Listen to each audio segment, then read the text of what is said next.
Hello students. तो आज हम अपनी वीडियो में ये डिसोल्यूशन ऑफ फर्म के प्रैक्टिस सेट को डिस्कस करने वाले हैं और डिस्कस करने वाले हैं कुछ इंपॉर्टेंट क्वेश्चंस जो कि आपके एग्ज़ाम पॉइंट ऑफ व्यू से काफ़ी ज़रूरी हैं। लास्ट वीडियो में हम लोगों ने डिस्कस किया था रिटायरमेंट ऑफ पार्टनर। तो स्टूडेंट्स चलिए डिसोल्यूशन ऑफ फर्म के प्रैक्टिस क्वेश्चन हम लोग स्टार्ट करते हैं। अब पहला क्वेश्चन हमारा अगर हम लोग देखें तो है unrecorded assets when taken over by partner are shown in. भाई अनरिकॉर्डेड एसेट्स जो भी होंगे जो पार्टनर टेक ओवर कर लेता है वो किस तरफ दिखाए जाते हैं? Debit side of realisation account? नहीं भाई, डेबिट साइड में तो नहीं दिखाते हम। फिर debit side of bank account? Bank account में तो जाएगा ही नहीं। Credit side of realisation account या फिर credit side of bank account? तो भाई बैंक अकाउंट में तो जो एसेट लिया गया है पार्टनर से वो नहीं जाएगा, तो ये आता है credit side of realisation account में। ओके, क्योंकि इसकी एंट्री हम लोग क्या बनाते हैं? Partners capital account debit to realisation account ना, तो इसके अकॉर्डिंग ये रियलाइजेशन अकाउंट के क्रेडिट में कॉपी हो जाएगा। चलिए नेक्स्ट हमारा क्वेश्चन है unrecorded liabilities when paid are shown in. भाई जब भी अनरिकॉर्डेड लाइबिलिटीज़ पे की जाएंगी तो इसकी एंट्री क्या बनेगी? हम लोग पहले ये याद कर लें। भाई अनरिकॉर्डेड लाइबिलिटी, कोई भी लाइबिलिटी अगर फर्म पे करेगी तो उसकी एंट्री बनाती है realisation account debit to bank account. Okay, तो अगर हमारी ये एंट्री बन रही है realisation account debit to bank account, तो भाई देखिए इसमें क्या हो रहा है? Debit side of realisation account, हाँ ये तो ठीक है। Debit side of bank account, credit side of realisation account, credit side of bank account. तो अब आप ये देख सकते हो यहाँ पे दोनों जगह ये दोनों ही एंट्रीज प्रॉपर हैं। आई थिंक ये क्वेश्चन थोड़ा सा कुछ एरर होगा, तो हम लोग इसमें दोनों ही ऑप्शन टिक कर सकते हैं। बिकॉज ये डेबिट साइड ऑफ रियलाइजेशन में आता ही है टू बैंक करके, एंड बैंक अकाउंट के भी क्रेडिट में हम लोग दिखाएंगे बाय रियलाइजेशन करके। ओके चलिए, देन थर्ड हमारा है question the accumulated profits and reserves are transferred to. भाई जो एक्यूमुलेटेड प्रॉफिट्स एंड रिजर्व्स होते हैं वो हम कहाँ ट्रांसफ़र करते हैं? तो जितने भी एक्यूमुलेटेड प्रॉफिट्स एंड रिजर्व्स होते हैं ये हम लोग अपने पार्टनर्स के कैपिटल अकाउंट में ट्रांसफ़र करेंगे। देन फोर्थ क्वेश्चन हमारा आता है at the time of dissolution of firm the realisation expenses are debited. भाई जब फर्म डिजॉल्व होती है, डिसोल्यूशन होता है उसका, तो भाई रियलाइजेशन एक्सपेंसेस कहाँ पे जाते हैं? तो मैं अगर एंट्री पढ़ूँ तो मैं एंट्री बनाता हूँ उसकी रियलाइजेशन एक्सपेंसेस की एंट्री बनती है रियलाइजेशन अकाउंट डेबिट और टू बैंक अकाउंट। जी हाँ जो बच्चों, तो ये हमारा to profit and loss account में गया? नहीं नहीं, प्रॉफिट एंड लॉस अकाउंट में तो नहीं गया। यहाँ पे हमारा प्रॉफिट लॉस कहीं आया ही नहीं है इस एंट्री में। प्रॉफिट एंड लॉस अप्रोप्रिएशन में भी नहीं गया, एक्सपेंस अकाउंट भी नहीं बनाया। भाई मैंने तो रियलाइजेशन अकाउंट बनाया। ओके चलिए, फिफ्थ क्वेश्चन है dissolution of partnership firm is called when the dissolution of partnership between all partners of the firm. क्या डिसोल्यूशन ऑफ पार्टनरशिप फर्म जब होती है तो क्या पार्टनरशिप जो होती है सारे पार्टनर्स की डिसॉल्व होती है, वो इवेंट होता है? नहीं, खाली पार्टनरशिप डिसॉल्व होने को तो हम लोग डिसोल्यूशन ऑफ पार्टनरशिप कहेंगे, ना कि firm. Dissolution of partnership relations between partner, नहीं पार्टनरशिप रिलेशंस भी नहीं डिसॉल्व होना है उसमें। Assets of the firm are not distributed, नहीं एसेट्स ऑफ फर्म भी की केवल बात नहीं है। ये वाला तो सीनेरियो में थोड़ी हम डिसोल्यूशन क्या करते हैं फर्म की, तो इसमें केस होगा none of the. Dissolution of partnership firm तब होती है when the business of firm comes to an end, when the business of firm comes to an end, जब भाई फर्म का बिजनेस जो है वो ख़त्म हो जाएगा, बंद हो जाएगा। इसके कई सारे रीजंस हो सकते हैं, जैसे कि अगर लिमिटेड टाइम के लिए फर्म खुली थी किसी जॉइंट वेंचर के लिए तो उसके एंड पे भी हो सकता है। तो ये थे क्वेश्चंस हमारे 5 क्वेश्चंस। अब हम आते हैं अपने सेकंड पेज पे। इसमें हमारा सिक्स्थ क्वेश्चन है at the time of dissolution of firm account is debited for the closing of assets of the firm. भाई जब हम लोग एसेट्स क्लोज करते हैं तो कौन सा अकाउंट डेबिट होता है? तो अगर हम लोग सही से याद करें एंट्री, तो एसेट्स की क्लोज करने की एंट्री होती है realisation account debit to assets account, है ना? तो भाई इस एंट्री में कौन सा अकाउंट डेबिट हो रहा है स्टूडेंट्स? जी हाँ, रियलाइजेशन अकाउंट डेबिट हो रहा है, तो ये हमारा सही आंसर है। On the dissolution of firm assets are transferred to realisation account at there. भाई हम लोग जो एसेट्स ट्रांसफ़र करते हैं इसी एंट्री में कौन सी वैल्यू पे करते हैं? क्या हम लोग एस्टिमेटेड वैल्यू पे करते हैं? नहीं। क्या हम लोग मार्केट वैल्यू पे करेंगे? नहीं। क्या हम लोग नेट रियलाइजेबल वैल्यू पे करेंगे? नहीं, हम लोग करेंगे बुक वैल्यू पे close. Okay, on the dissolution of firm balance of reserve fund shown in balance sheet. भाई रिजर्व फंड जो हमारा है ये हमारा क्या है?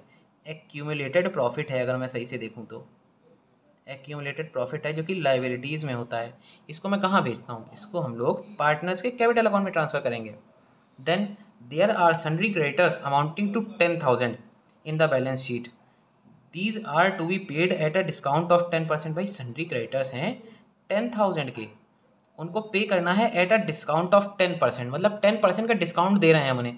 तो अगर मैं 10,000 में से 10% का डिस्काउंट हटा दूँ, यहाँ पे 10,000 का पहले मैं 10% निकाल लूँ, तो भाई 10,000 का अगर मैं 10% निकालूंगा ये आ जाएगा ₹1,000। यानी कि मैं जो पेमेंट करूँगा इन दिस केस में वो करूँगा 10,000 माइनस 1,000, मतलब 9,000 की पेमेंट करूँगा मैं क्रेडिटर्स को। क्या नहीं, रियलाइजेशन अकाउंट कितने से डेबिट होगा, भाई 9,000 की पेमेंट करूँगा तो मैं एंट्री बना दूंगा realisation account debit to bank account.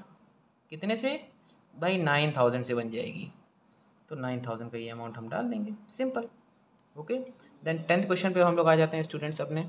वो कह रहा है the dissolution of firm may be without the interference of court. जी हाँ, विदाउट इंटरफ्रेंस ऑफ कोर्ट हो सकता है। By the order of court, बिल्कुल by the order of court भी हो सकता है। Without the interference of court and by the order of court in both conditions, दोनों कंडीशंस में हो सकता है, तो हम ये टिक करेंगे क्योंकि ये दोनों ही कंडीशंस में होता है। Without the interference of court तब होता है जैसे लिमिटेड टाइम वेंचर की कंपनी है, या अब अगर फर्म को ये लग रहा है कि अगर वो आगे बिजनेस अपना कंटिन्यू करेगी तो लॉस में रहेगी, तो वो खुद क्लोज कर देगी, खुद अपना अपने फर्म को डिसॉल्व हो जाएगी, है ना। उसमें कोर्ट आके हमें नहीं देगा ऑर्डर। बट अगर कोर्ट को ऐसा लगता है कि कोई डिस्प्यूट हो गया है, फर्म को बंद करना ज़रूरी है, तो कोर्ट ऑर्डर दे देगा। तो दोनों ही कंडीशंस में हमारी फर्म डिसॉल्व हो सकती है। चलिए स्टूडेंट्स, अब हम लोग पढ़ते हैं अपने question number 11। At the time of dissolution of firm the profit और loss of realisation is transfer to. भाई जो प्रॉफिट या लॉस होता है डिसोल्यूशन में, रियलाइजेशन अकाउंट में जो भी आएगा वो कहाँ पे जाएगा, वो जाए हमें पार्टनर्स के कैपिटल अकाउंट में ट्रांसफ़र करना होता है, in the capital accounts of partners. Profit and loss account में तो भाई जाएगा नहीं, और प्रॉफिट एंड लॉस अप्रोप्रिएशन में भी नहीं जाएगा। चलिए क्वेश्चन 12 हमारा क्या है, क्वेश्चन 12 कह रहा है under which circumstances partnership is to be dissolve. भाई किस सर्कमस्टेंसेस में पार्टनरशिप डिसॉल्व होगी, on the admission of new partner. नहीं, एडमिशन ऑफ न्यू पार्टनर तो अलग चैप्टर है, उसमें हम लोग डिसोल्यूशन कहाँ करते हैं। In case of change in profit sharing ratio, नहीं, प्रॉफिट शेयरिंग रेशियो चेंज होने पर भी फर्म डिसॉल्व नहीं होगी। उसके बाद on completion of firm's venture, जी हाँ, फर्म्स का वेंचर मीन्स टाइम पीरियड, जिस टाइम के लिए वो काम के लिए वो बनी थी या जिस प्रोजेक्ट के लिए वो बनी थी, अगर इन दोनों में से कोई भी चीज़ कंप्लीट हो चुकी है, फिनिश हो चुकी है, तो वो फर्म क्लोज कर देंगे। देन क्वेश्चन 13 है हमारा, at the time of dissolution of firm the amount realised from the unrecorded asset is credited. भाई फर्म जब डिसॉल्व होती है तो जो अमाउंट रियलाइज होता है अनरिकॉर्डेड एसेट से, पहले तो मैं इसकी एंट्री बना लेता हूँ। भाई एसेट से कोई भी अमाउंट जो रियलाइज होती थी उसकी मैं एंट्री क्या करता था, हम लोग उसकी एंट्री करते थे bank account debit to realisation account. तो भाई ये एंट्री बनी bank account debit to realisation account, मतलब कि कौन सा अकाउंट क्रेडिट हुआ है, रियलाइजेशन अकाउंट क्रेडिट हुआ है, ना ही बैंक अकाउंट क्रेडिट हुआ मेरा, ना ही asset account. Okay, question 14 is which of the following accounts are transfer to realisation account in case of dissolution of firm. भाई इनमें से कौन से अकाउंट को मैं डिसोल्यूशन अकाउंट में ट्रांसफर करता हूँ डिसोल्यूशन के टाइम पे। क्या मैं पार्टनर्स कैपिटल अकाउंट को डिसोल्यूशन में ट्रांसफर करता हूँ, नहीं, इसका बैलेंस तो मैं नहीं लेता डिसोल्यूशन अकाउंट में। क्या मैं बैंक अकाउंट का बैलेंस लिखता हूँ, नहीं, वो भी ट्रांसफ़र नहीं करूँगा। क्या मैं पार्टनर्स लोन अकाउंट का बैलेंस ट्रांसफ़र करूँगा रियलाइजेशन अकाउंट में, जी नहीं, ये भी नहीं करता। ठीक, तो हमारा क्या आ जाएगा, ऑल की जगह यहाँ पे ये एक्चुअली गलत ऑप्शन दे दिया, यहाँ पे आ जाएगा नन ऑफ द अबव, क्योंकि मैं इनमें से कोई भी ऑप्शन ट्रांसफ़र नहीं करता रियलाइजेशन अकाउंट में। इसमें से कोई भी ऑप्शन जो दे रहे हैं पार्टनर्स कैपिटल अकाउंट में अलग बनाऊंगा तो उसका बैलेंस रियलाइजेशन अकाउंट में थोड़ी आएगा। पार्टनर लोन अकाउंट भी अलग बनेगा, उसका बैलेंस रियलाइजेशन भी नहीं आएगा, और बैंक अकाउंट भी अलग बनता है। ओके स्टूडेंट्स, चलिए question 15 is which account is not open on the dissolution of firm. भाई फर्म जब डिसॉल्व होगी तो कौन सा अकाउंट है जो ओपन नहीं होगा, रीवैल्यूएशन अकाउंट ओपन नहीं होता है, बिल्कुल रीवैल्यूएशन अकाउंट ओपन नहीं होता है। रियलाइजेशन अकाउंट हमारा ओपन होता है, कैश अकाउंट भी होता है, एंड पार्टनर्स कैपिटल अकाउंट भी होता है। चलिए अब हम लोग पढ़ते हैं स्टूडेंट्स अपने नेक्स्ट क्वेश्चन की तरफ, जो है question 16। Okay, question 16 is if a partner takes the responsibility to pay the realisation expenses which account will be credited. भाई अगर पार्टनर ने रिस्पॉन्सिबिलिटी ले ली कि वो रियलाइजेशन एक्सपेंसेस पे करेगा तो कौन सा अकाउंट क्रेडिट होगा। भाई अब यहाँ पे पार्टनर ने बॉन्ड कर लिया है कि भाई उसे रियलाइजेशन एक्सपेंसेस पे करने हैं, तो यहाँ पे कौन सा अकाउंट क्रेडिट होगा? तो अगर पार्टनर रिस्पॉन्सिबिलिटी ले लेता है, इसका मतलब है अब पार्टनर्स का कैपिटल अकाउंट तो डेबिट हो जाएगा। कि एंट्री हम लोग एंट्री यही बनाते हैं कि जब पार्टनर रियलाइजेशन एक्सपेंसेस बॉन्ड करता है तो हम लिखते हैं एंट्री में partners capital account debit to bank account. तो बताइए स्टूडेंट्स, इट्स एंट्री को देख के कौन सा अकाउंट क्रेडिट हो रहा है भाई? जी हाँ, cash account, bank account credit हो रहा है। ओके, चलिए। On the dissolution of partnership firm the fictitious assets are to be transferred to. भाई पार्टनरशिप फर्म के डिसोल्यूशन के टाइम पे जो फिक्टिशियस एसेट्स होते हैं वो कहाँ पे ट्रांसफ़र होंगे? रियलाइजेशन अकाउंट में? नहीं, फिक्टिशियस एसेट्स तो हमारे रियलाइजेशन अकाउंट में नहीं होते हैं। फिक्टिशियस एसेट्स होते कौन से हैं भाई? फिक्टिशियस एसेट्स जो होते हैं हमारे, ये हमारे होते हैं एक्यूमुलेटेड लॉसेस। और हम लोग सभी बच्चे जानते हैं कि एक्यूमुलेटेड प्रॉफिट्स एंड लॉसेस कहाँ जाएंगे? कैपिटल अकाउंट्स में। बिल्कुल ठीक बात। चलिए, on the dissolution of firm there was an unrecorded asset of 5000। भाई डिसोल्यूशन करते समय एक अनरिकॉर्डेड एसेट थी 5000 की, and it was taken over by partner eight 50%। Partner ने इसको भैया 50% वैल्यू पे लिया है, यानी कि 2500 पे ले लिया। Partners capital account will be debited भाई पार्टनर ने कितने पे लिया? भाई 2500 पे लिया, तो पार्टनर कैपिटल अकाउंट कितने से डेबिट हो जाएगा? 2500 से। सिंपल। तो हम लोग इसकी एंट्री क्या बनाएंगे भाई? Partners capital account debit, partners capital account debit to realisation account. Okay students, simple answer है। चलिए, there was an unrecorded asset valued at ₹40,000। एक अनरिकॉर्डेड एसेट थी जो कि 40,000 की थी। Okay, on the dissolution of firm it was sold at 60%। Firm के dissolve होते टाइम वो 60% पे सोल्ड हुई है। Realisation account will be credited भाई 60% इससे अगर मिला है तो मतलब 40,000 का 60% कितना होता है? चलिए हम लोग अगर निकालें यहाँ पे 40,000 इंटू 60%, ये हमारा आ जाएगा 24,000। तो भाई रियलाइजेशन अकाउंट कितने से क्रेडिट कर दें स्टूडेंट्स बताइए? जी हाँ, बिल्कुल ठीक बात, 24,000 से क्रेडिट किए देते हैं हम लोग रियलाइजेशन अकाउंट को। चलिए, then at the time of dissolution of firm a partner takes the building of ₹50,000। भाई फर्म के डिसॉल्व होने के टाइम पे पार्टनर ने बिल्डिंग ले ली 50,000 की एट ₹60,000, और वो ले लिए 60,000 में। तो रियलाइजेशन अकाउंट कितने से क्रेडिट होगा भाई? जितने से ये ले रहा है उतने अमाउंट से हम क्रेडिट कर देंगे, और एंट्री यही बन जाएगी partners capital account debit to realisation account. Simple. Then question number 21 is at the time of transferring the assets to realisation account. जब हम असेट्स ट्रांसफर करते हैं रियलाइजेशन अकाउंट में, which account is not to be transfer. कौन सा account इनमें से asset का ट्रांसफर नहीं होता? मतलब कौन सा असेट ट्रांसफर नहीं होता है भाई? क्या बिल्डिंग अकाउंट ट्रांसफर होता है? बिल्कुल होता है। क्या बैंक अकाउंट ट्रांसफर होता है? नहीं, बैंक अकाउंट हमारा ट्रांसफर नहीं होता है, तो ये हमारा सही ऑप्शन। ओके स्टूडेंट्स, चलिए, गुडविल अकाउंट ट्रांसफर होती है एंड डेटर अकाउंट भी ट्रांसफर होता है। सिंपल। चलिए, अब हम लोग बढ़ते हैं अपने नेक्स्ट क्वेश्चंस की तरफ, जो कि हैं question number 22। At the time of dissolution of firm there were debtors of ₹20,000 in the balance sheet. भाई डिसोल्यूशन जब हो रहा था फर्म का तो बैलेंस शीट में 20,000 के डेटर्स थे। Okay, out of these debtors ₹1,000 were bad and doubtful debts. अब इन डेटर्स में से 1,000 जो थे वो बैड और डाउटफुल थे, and rest of the debtors were realise at 80%। और बाकी के डेटर्स जो थे वो 80% पे थे, 80% पे रियलाइज हुए हैं। तो in this case which account will be credited and by what amount. तो चलो पहले हम लोग सॉल्व कर लेते हैं भाई। अगर डेटर्स टोटल 20,000 के हैं, ओके स्टूडेंट्स, जिसमें से 1,000 तो भाई बैड हो गए तो वो माइनस मैंने कर दिया, तो मेरे डेटर्स बचे 19,000 के ना। सारे स्टूडेंट्स कह रहे हैं हाँ। चलिए, इसके बाद अब अगर 19,000 के डेटर्स बचे हैं और हमें रियलाइज़ हो रहा है सिर्फ 80%, दैट मीन्स हमें 19,000 का सिर्फ 80 ही परसेंट हमें रियलाइज़ होगा। तो 19,000 का 80% आ गया ₹15,200। अब इसकी एंट्री क्या बनाएंगे? हमें जो डेटर से अमाउंट मिल रही है उसकी एंट्री हमारी बनेगी बैंक अकाउंट डेबिट।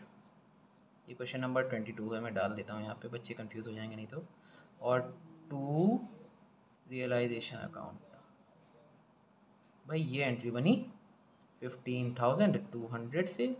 इतनी सिंपल एंट्री, अरे वाह। तो अब भाई इसमें हमको ये देखना है कौन सा अकाउंट डेबिट हुआ, बैंक अकाउंट डेबिट हुआ। कितने से हुआ, 15,200 से हुआ। तो क्या ऑप्शन दिया है, जी हाँ, ऑप्शन नंबर ए दिया है, कैश अकाउंट बाई 15,200। चलिए question number 23 is on the dissolution of firm there were creditors और रुपीज़ 1,40,000। भाई जब फर्म डिसोल्यूशन हो रहा था फर्म का तो क्रेडिटर से 1,40,000 के, partners capital was 2,40,000, bank balance was 20,000, other sundry assets realise 3 lakh, profit and loss in the realisation account will be. भाई रियलाइजेशन अकाउंट में प्रॉफिट एंड लॉस कितना आएगा, तो चलिए आइए देखते हैं। भाई क्रेडिटर्स 1,40,000 के हैं, तो अगर मैं एक रियलाइजेशन अकाउंट का छोटा सा परफॉर्मा बनाऊँ, जो कि मैं यहाँ पे बना के दिखा देता हूँ स्टूडेंट्स के लिए, इस तरह से हमारा रियलाइजेशन अकाउंट आ जाएगा भाई साहब। चलिए आ गया ये, तो सब बच्चे कह रहे हैं इसमें तो कोई दिक्कत भी नहीं है, आगे का बताइए। चलिए आगे का डिस्कस कर लेते हैं। ये पार्टिकुलर्स होता था, ये अमाउंट होता है, फिर ये पार्टिकुलर्स होता है, और ये अमाउंट होता है। चलिए स्टूडेंट, तो भाई क्रेडिटर्स 1,40,000 के हैं, तो यहाँ पे हम लोग 2 बैंक करके पहले तो क्रेडिटर्स पे करेंगे 1,40,000 से।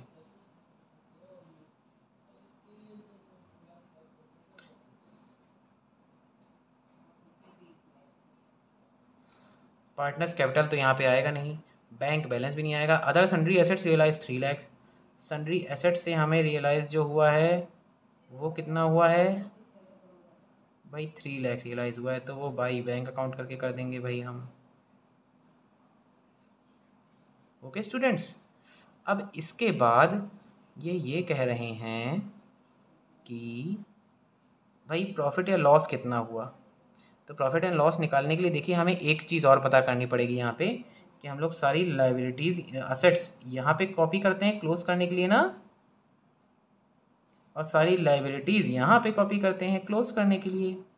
तो क्या हम लोग क्लोज करें, चलिए लाइबिलिटीज़ कौन कौन सी हैं, एक तो क्रेडिटर्स थे, तो यहाँ पे हमने कॉपी कर दिए क्रेडिटर्स 1,40,000।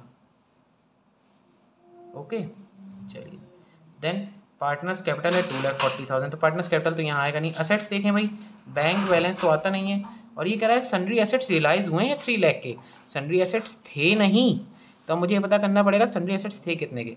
तो चलिए मैं एक काम कर लेता हूँ इसमें, कि एक छोटी सी बैलेंस शीट बना लेते हैं, हम इस कॉपी में बना लेते हैं अपनी। चलिए एक छोटी सी अगर मैं बैलेंस शीट बना लूँ, यहाँ पे बैलेंस शीट, ये हमारा फॉर्मेट बन गया बैलेंस शीट का। ये लाइबिलिटीज़ हैं एंड ये एसेट्स हैं, लाइबिलिटीज़ एंड असेट्स। तो मैं यहाँ पे मैंने पहले तो क्रेडिटर्स उतार दिए, ओके, जो कि हो गए मेरे 1,40,000 के। फिर मैंने कैपिटल उतार दिया, वो हो गया 2,40,000 का। देन यहाँ पे मैंने क्या किया, बैंक का बैलेंस उतारा 20,000। तो बताइए सन्ड्री एसेट्स मेरे कितने के रहे होंगे भैया, टोटल दोनों तरफ का बराबर आना चाहिए, इक्वल आना चाहिए। तो निकाल लेते हैं भाई, इधर का टोटल आ रहा है 3,80,000, इधर है बैंक ही खाली 20,000 का, तो मेरे जो सन्ड्री एसेट्स हैं वो हैं 3,60,000 के। समझ गए स्टूडेंट्स, ये मेरा बैलेंसिंग फिगर आ गया भाई, क्योंकि बैलेंस शीट का तो टोटल इक्वल आएगा ना। चलिए, तो अगर मेरे सन्ड्री एसेट्स 3,60,000 के हैं, तो मैं यहाँ पे सन्ड्री एसेट्स कितने के क्लोज करूँगा, 3,60,000 के। अब चलिए बैलेंसिंग करते हैं भाई, 3,60,000 प्लस 1,40,000, ये कितना हो गया, 5 लाख आ गया भैया, 5 लाख आ गया। चलो इसके बाद 3 लाख और 1,40,000, ये आ गया भाई 4,40,000। तो भाई बैलेंसिंग तो इधर आ रहा है, बैलेंस इधर आ रहा है, और वो होता है जब बैलेंस हमारा इधर आता है तो हमारा होता है लॉस, जो कि हम पार्टनर्स के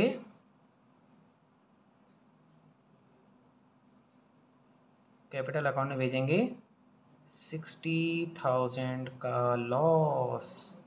तो भाई ऑप्शन में है क्या, हाँ ऑप्शन में है 60,000 का लॉस।